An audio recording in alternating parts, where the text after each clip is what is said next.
We'll be breaking down all major concepts covered on the exam. But imagine this for a second. A patient sits down in your clinic, and before you even touch them, like before you do a single provocative test or order imaging, you can definitively predict their risk for permanent nerve damage just by looking at the physical geometry of their wrist joints. Yeah, the actual shape of their bones basically dictates their neurological destiny. I mean, it sounds a bit like palmistry, but it is pure biomechanics. Right, form dictating function, or profound dysfunction in this case.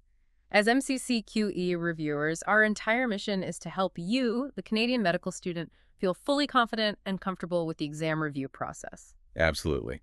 And today's deep dive is pulling directly from reliable StatPearls articles, specifically section S08 Neurology. We are looking at the incredibly high-yield world of peripheral neuropathies. Yeah, we're really zooming in on carpal tunnel syndrome and ulnar nerve entrapment today. We want to cover the definitions, the presentations, management, and most importantly, the common diagnostic traps examiners just love to test. Right. And just a quick disclaimer before we jump into the weeds here. This discussion is strictly medical education for board review. It is not medical advice. Exactly. Any clinical decisions in the real world must involve a qualified healthcare provider. So let's get back to that wrist geometry thing. Let's do it. When you are on the wards or, facing a giant block of exam questions, carpal tunnel syndrome, or CTS, is going to account for a massive 90% of all the focal mononeuropathies you see. It really is the absolute heavyweight of neuropathies, and we all know it involves median nerve compression. Yeah, But the mechanics of why it happens to some patients and not others, right. that often gets glossed over. Right, so let's break down the anatomy. The carpal tunnel is essentially this unforgiving, rigid passageway. Yeah, the carpal bones form a solid floor and walls, and then you have the transverse carpal ligament forming a totally inflexible roof. And through this tiny little bottleneck, you have 9 flexor tendons and 1 median nerve trying to share the space. I always think of it like a crowded elevator with a strict maximum capacity. That is a perfect analogy, actually.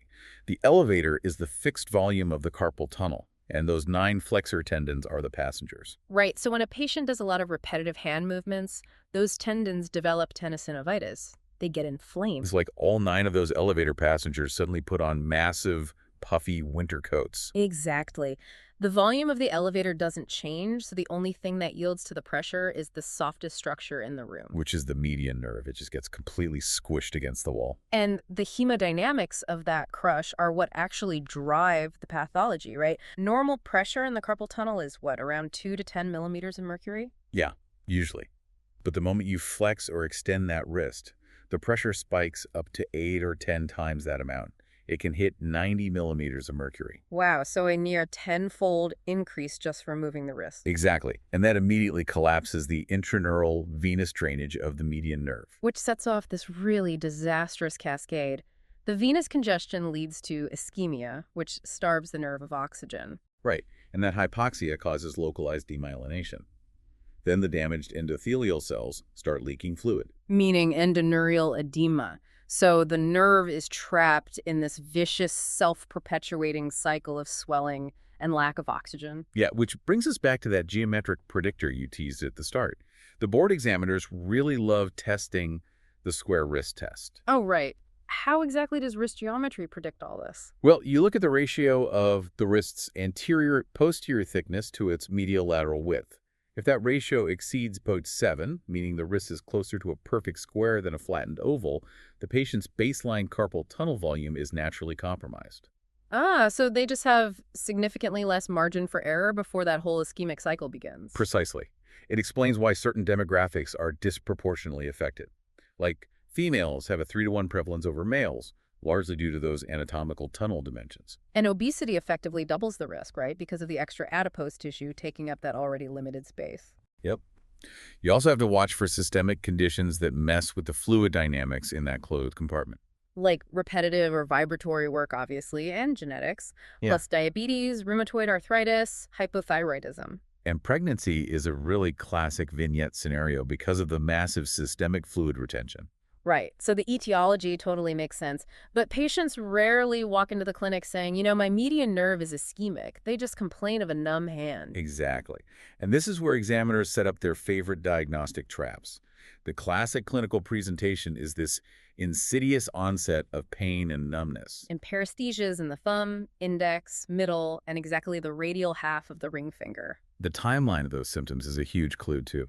Patients often report that the pain wakes them up in the middle of the night. Oh, yeah, and they reflexively shake their hand to try and restore the feeling. Right, the early shake flick sign. That nighttime worsening happens because we naturally tend to sleep with our wrists flexed. Which, as we said, skyrockets that compartmental pressure. Right. And then advanced signs would be things like the neuropathy and general clumsiness. Yeah, but here is the major trap for the MCCQE. This is critical. Hit me. If you're reading a vignette and the patient has numbness in those first 3.5 digits, but the physical exam specifically notes sensory loss over the ulnar eminence, like the fleshy base of the thumb, you have to immediately stop thinking CTS. Wait, really? Because sensory loss in pure carpal tunnel syndrome actually spares the thenar eminence. Exactly. It's a brilliant little quirk of our anatomy. The palmar sensory cutaneous branch of the median nerve supplies that skin. And it branches off proximal to the carpal tunnel, right? It takes a detour completely over the top of the transverse carpal ligament. It bypasses that crowded elevator entirely. So the skin at the base of the thumb keeps its sensation, even while the fingertips go totally numb. That is such a classic trap. So if that the thenar skin is numb, you aren't looking at a wrist problem anymore. Right, you have to look higher up the arm or at the cervical spine. That distinction separates an average test taker from a great one. Okay, so assuming it's a classic CTS presentation, you move to the physical exam to provoke the symptoms. Let's contrast the maneuvers. Well, the literature heavily favors the carpal compression test. You just apply steady, direct pressure over the carpal tunnel for 30 seconds. Which makes physiological sense because you're manually causing that ischemic pressure spike. I think the stats show it's the most dependable, like 64% sensitivity and 83% specificity. Yeah, it outperforms Phelan's test, which is the reverse prayer stretch for a full minute. Phelan's is around 68% sensitive, but only 73% specific. And then there's Tinel's test, where you tap directly over the nerve. The data shows only a 50% sensitivity and 77% specificity. Right, you are basically flipping a coin if you just rely on Tinel's. Okay, but let me push back on the clinical workflow here. Medical students, they love to order imaging. Oh, they definitely do. So should you order an MRI or an ultrasound for a standard CTS presentation? No, absolutely not. The diagnosis of mild to moderate CTS is clinical. Electrodiagnostics like an EMG are only for severe, atypical, pregnant, or pre-op patients. So imaging is only for when you suspect a structural mass, like a ganglion cyst. Exactly. Routine imaging is a total waste of resources. Good to know. So let's walk through the management. What's the step-up therapy? First-line conservative management is always nighttime wrist splints. It keeps the wrist rigidly neutral so you don't get those flexion-induced pressure spikes while sleeping. Which is especially great for pregnancy, right? Since the CTS usually resolves completely post-birth, the splint just gets them through the third trimester safely. Exactly. If splinting fails, the next step is a local glucocorticoid injection. But there's a limit on those, right? Yeah, maximum 2 per year per wrist. Now, examiners will try to bait you with oral medications, like NSAIDs or diuretics. And those are totally ineffective, right? Completely ineffective. The only oral alternative, if they refuse a needle, is a short course of oral prednisone, like 20 milligrams for 10 to 14 days. Okay, and then if all that fails, you go to surgery for a carpal tunnel release. But what's the most frequent surgical complication? It's actually a deeply ironic one. Remember that palmar cutaneous branch we talked about? Mm-hmm. The one that bypasses the tunnel? The one that spares the thenar eminence from going numb. Yes. Because it sits superficially, right on top of the ligament the surgeon has to cut. It's incredibly vulnerable. Oh, wow. So they accidentally nick it? Exactly. Transecting it leaves the patient with a highly painful neuroma right at the incision site. So the anatomy that protects the nerve during the disease state becomes the prime target during the surgical cure. That's rough. It really is. Okay, so that's the median nerve. Let's shift our focus down the arm. Because usually a patient just complains of a clumsy, numb hand, and you have to differentiate it from the other major entrapment syndrome. Right, the ulnar nerve, which creates a much more complex clinical picture because it faces a double crush risk. It has 2 major entrapment sites. The elbow and the wrist. Let's start with the elbow. Okay, so the ulnar nerve travels behind the medial epicondyle into the cubital tunnel. The main compressive culprit here is Osborne's ligament. Which is the fascia spanning the 2 heads of the flexor carpi ulnaris. Exactly. And just like the wrist, flexing your elbow decreases the tunnel volume massively. Right. And if the nerve makes it past the elbow, it hits Guyon's canal at the wrist, bordered by the transverse and volar carpal ligaments, the pisiform, and the hook of the hemate. Yes, and Guyon's canal is incredibly high yield for the boards. I always compare Guyon's Canal to a river that forks into different tributaries, or like a home's electrical breaker box. Can you explain the three zones? Yeah, the three zones perfectly dictate the patient's symptoms.